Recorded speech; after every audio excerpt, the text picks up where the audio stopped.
This week we'll be talking about epidemiologic surveillance, infectious disease and outbreak investigation, screening for disease, and measurement concepts. Public health surveillance data are used to assess public health status, define public health priorities, evaluate programs, and identify emerging problems and research priorities.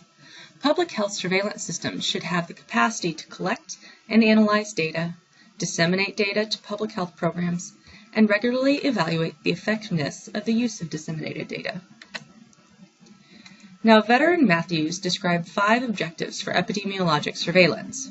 Surveillance should be used to inform early detection of changes in disease distribution, help collect data about new diseases, evaluate disease control measures, determine if there are prevalent infections in a population, and examine the effectiveness of immunization programs.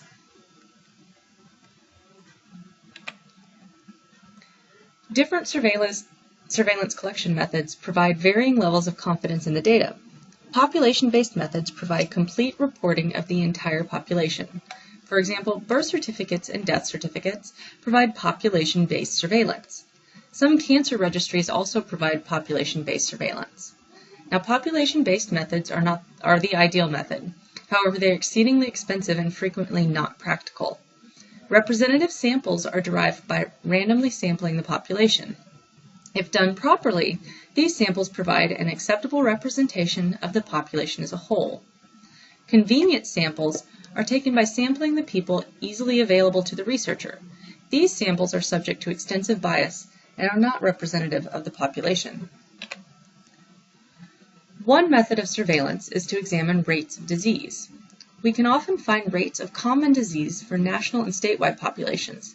However, it can be difficult to find existing data that describe the rates for smaller geographically or demographically defined populations. So when we are conducting surveillance on the population for any disease or disorder, we would prefer to use incidence data over mortality data. We prefer incidence data since even in highly fatal diseases, not everyone dies.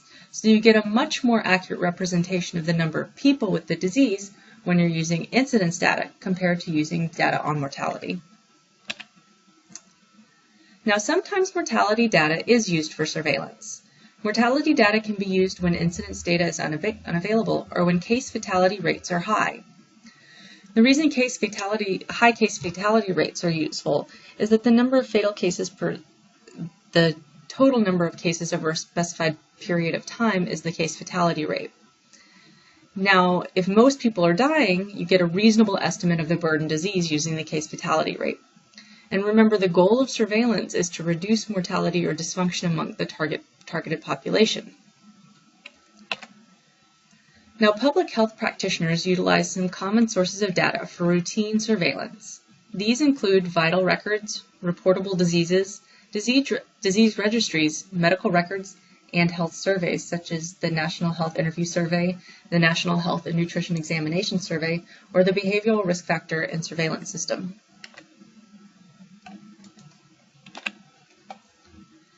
Now, you may frequently hear the words epidemic, endemic, or pandemic, but what do each of these terms really mean? An epidemic is an increase in the disease or health-related event over and above the expected level in a defined population. Endemic refers to the usual or expected level of disease in a defined population, and pandemic simply refers to an epidemic that is widespread over a large geographic location. Now, you may also hear the term outbreak used. Technically, outbreak is synonymous with epidemic, but is typically used when cases are confined to a more limited geographic area and a smaller number of people. An infectious or communicable disease is an illness due to a specific infectious agent or its toxic products that arise through transmission of that agent or its products from an infected person, animal, or reservoir to a susceptible host, either directly or indirectly through an intermediate plant or animal host, vector, or inanimate environment. The epidemiologic triangle is the model that's used to explain the etiology of infectious diseases. It recognizes the spread of infectious disease is due to an interaction between the agent, the host, and the environment. The agent refers to any factor, such as a microorganism, chemical substance, form of radiation, whose presence excessive presence, or relative absence is essential for the occurrence of a disease. A disease may have a single agent, a number of independent alternative agents, or a complex of two or more factors whose combined presence is essential for the development of disease. The host is a person or other living animal that affords subsistence or lodgment to an infectious agent under natural conditions. That is to say, the host is any animal in which the agent can exist. The environment is defined as the domain in which disease-causing agents may exist, survive, or originate. In infectious diseases, the agent is frequently not sufficient to cause someone to develop the disease. The agent must be housed in the right host, in the right environment. Now, infectious agents can be transmitted to humans directly from infected humans or animals, or indirectly through vectors, airborne particles, or other vehicles. Vectors are insects or animals that carry the infectious agent from person to person. For example, malaria is spread through mosquitoes, not through person-to-person contact. Mosquitoes are the vector for malaria. Airborne particles are just that. For example, when you have a cold and sneeze, your cold virus is aerosolized. Now, vehicles are contaminated objects or elements of the environment, such as clothes, cutlery, water, milk, or food.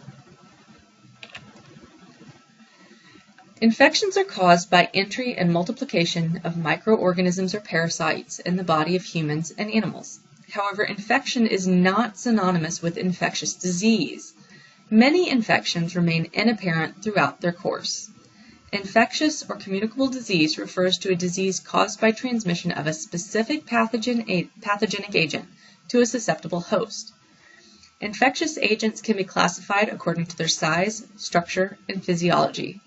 Here you see listed the major categories of infectious agents. Now, infection is not equivalent to disease.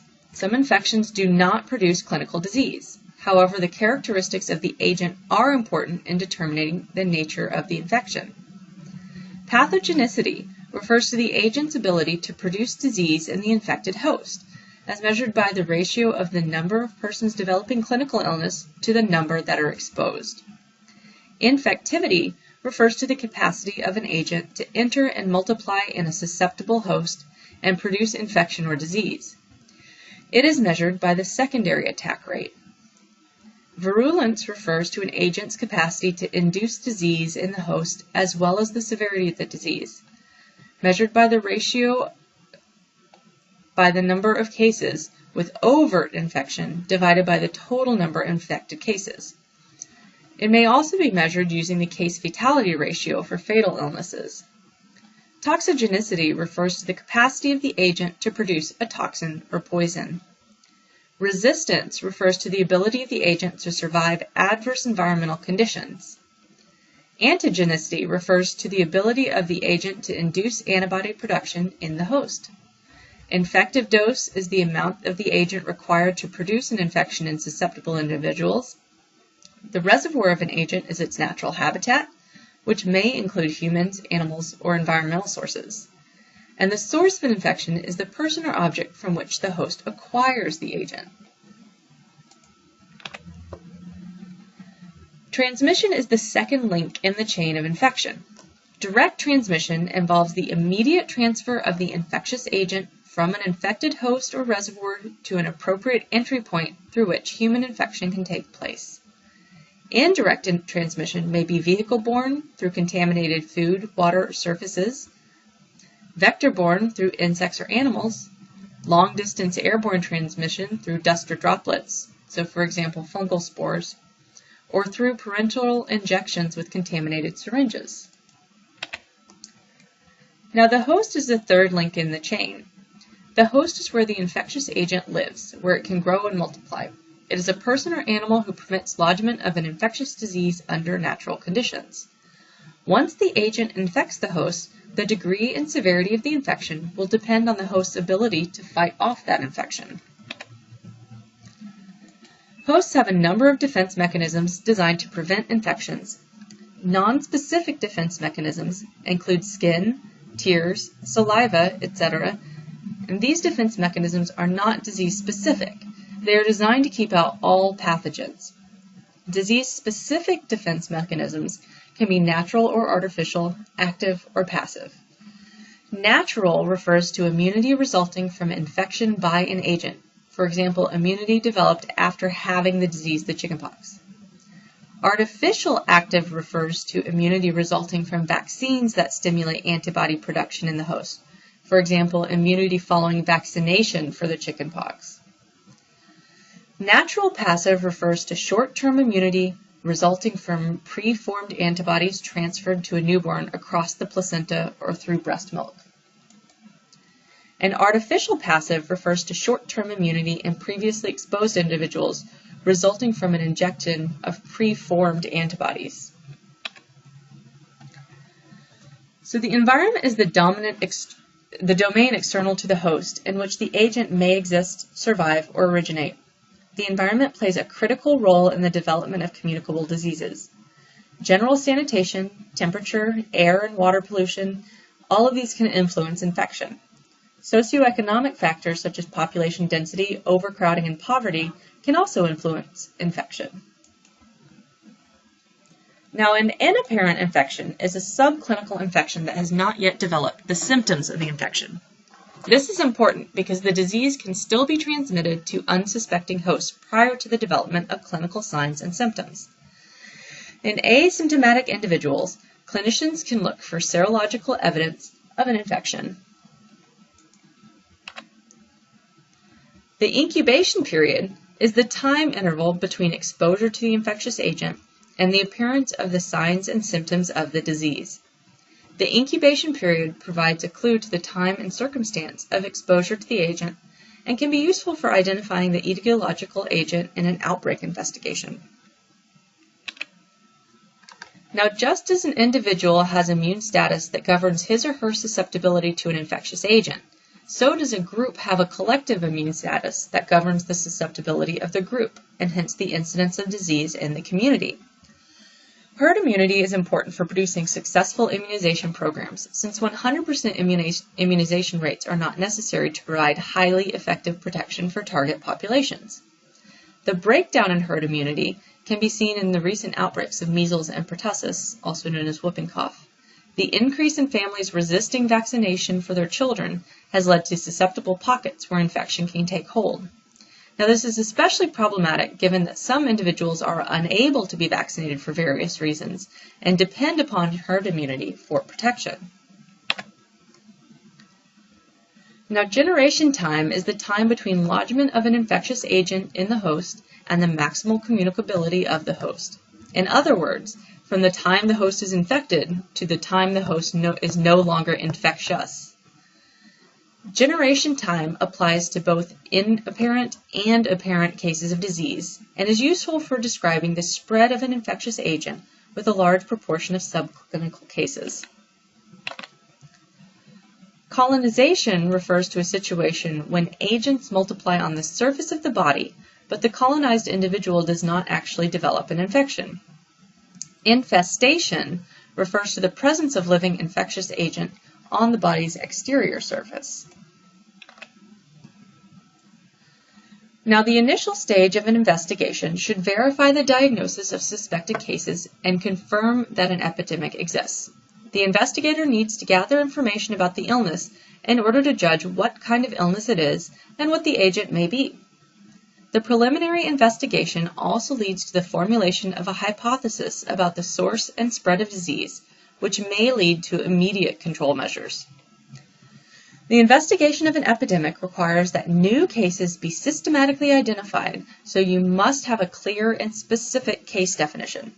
The preliminary investigation aids in the development of a working objective case definition. For an illness that meets the definition of a case, basic information is collected about time, place, and person, when the illness began, where the person lived or worked, and who, in terms of age, sex, occupation, etc., fell ill. Time of onset is plotted in a histogram in order to look for evidence of the mode of spread. Management involves treating cases, preventing further spread of the disease, and monitoring the effects of control measures. Finally, dissemination of the results of the investigation is a must. An outbreak investigation involving an acute problem may differ from a conventional epidemiologic study in 3 ways. Unlike a conventional epi investigation, outbreak investigations most often do not begin with a clear hypothesis. An outbreak investigation involves acute problems that require immediate action to protect the public and resolve concerns. Finally, the epidemiologists in an outbreak investigation are responsible for deciding when the available information is sufficient to take appropriate action. Now, in a common source epidemic, the disease outbreak is due to the exposure of a group of susceptible persons to a common infectious agent, often at the same time or within a brief period. Here you see an epidemic curve of when each person has become ill. Common source outbreaks tend to have a rapid upswing of cases and somewhat slower tailing off, reflecting the variation possible within one incubation period of the disease. For the sake of this example, let's say that we are hypothesizing that the outbreak is due to illness X, and we know that disease X has an incubation period of 13 to 23 days. We can look at when the first person became ill and go back 13 days, which is the minimum incubation period. We can also look at when the last case developed symptoms and go back 23 days, the maximum incubation period. In this way, we can find the probable date of exposure. So it's most likely somewhere between the minimum and maximum. In a propagative or progressive epidemic, the disease outbreak is due to exposure of a group of susceptible persons to a pathogen that is transferred from one host to another. It usually involves multiplication and excretion of infectious agents in the host, and sometimes intermediate animal-human multiplication cycles. Diseases that are spread person to person tend to spread out over time, sometimes with increasingly large waves of cases separated by the average incubation period. The attack rate is the number of new cases of disease per population at risk within a specified time period. Attack rate is commonly used for investigating disease outbreaks. This statistic is useful for describing rapidly occurring new cases of disease in a well-defined population over a limited period of time.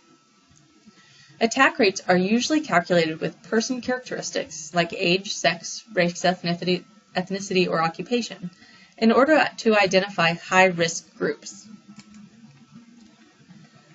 The secondary attack rate can be used as a measure of contagiousness of the disease.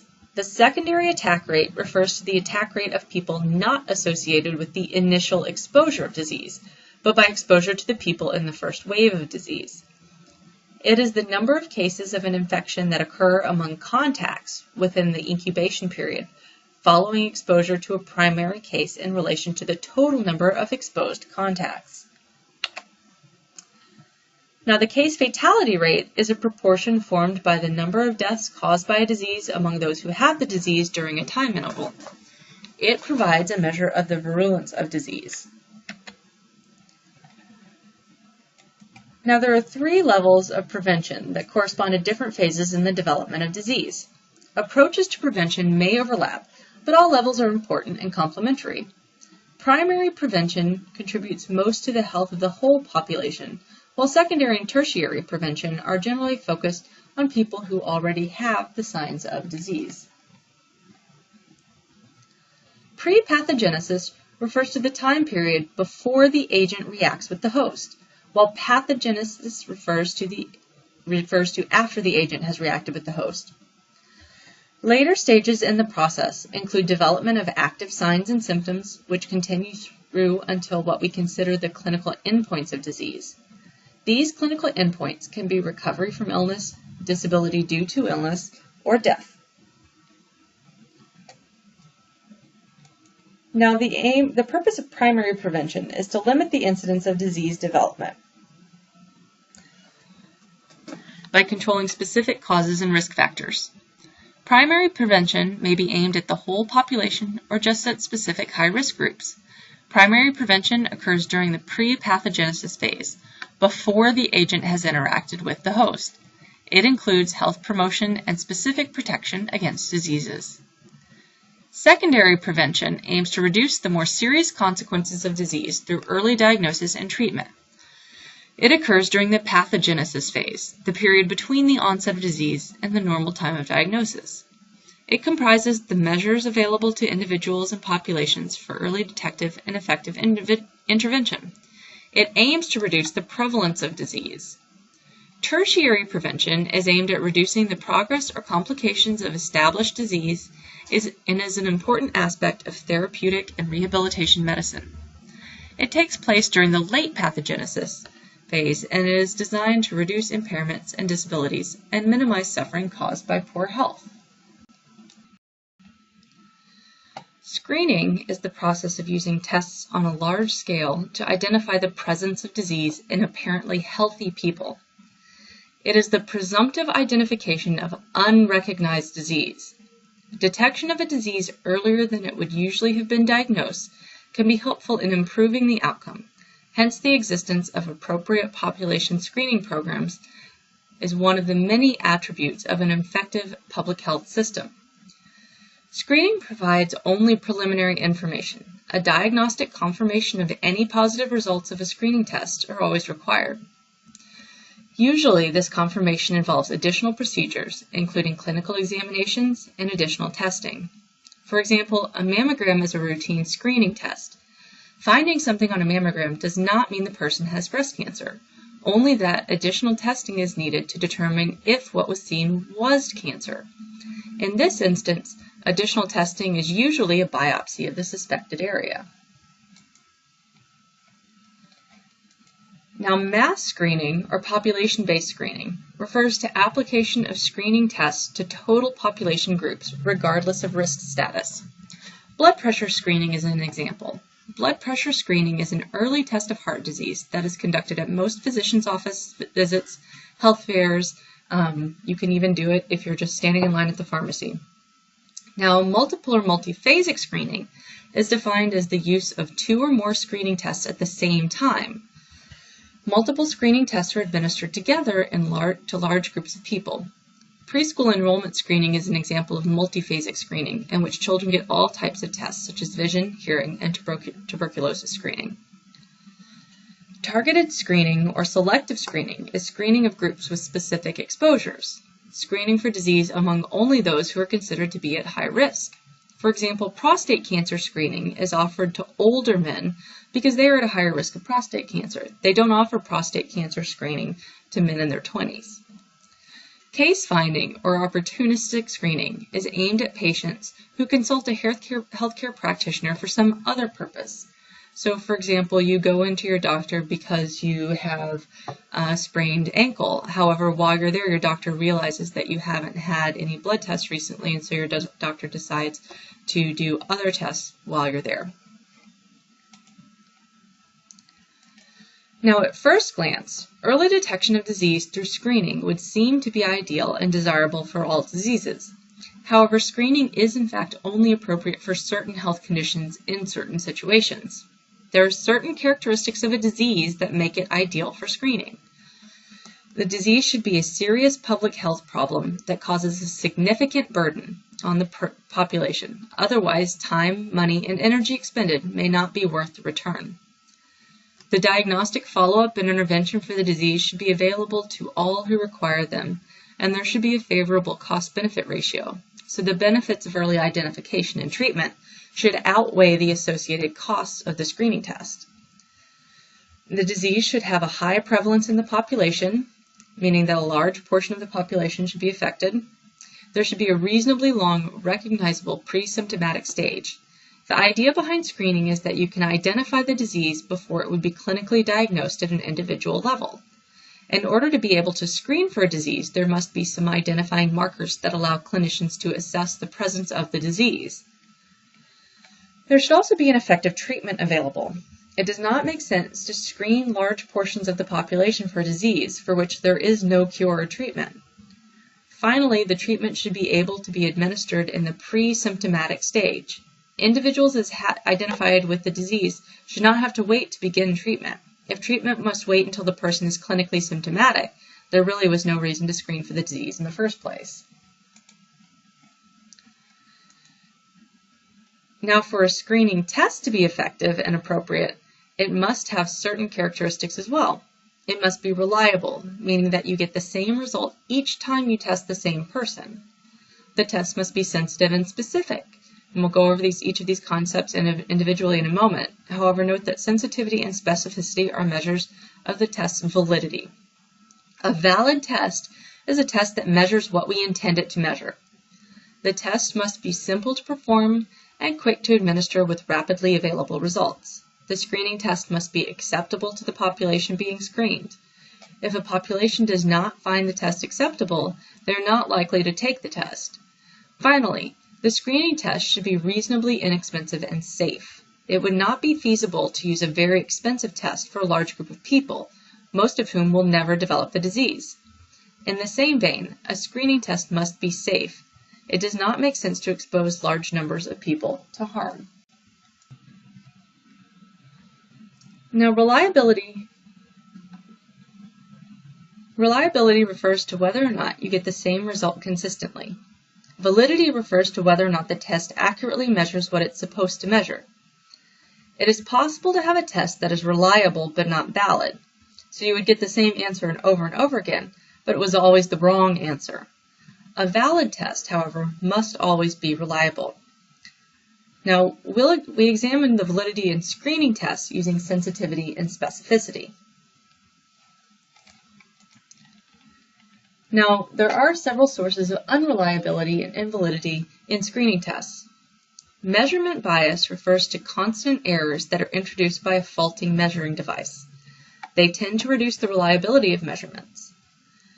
The halo effect refers to the influence upon an observation of the observer's perception of the characteristics of the individual observed, the influence of the observer's recollection or knowledge of findings on a previous occasion.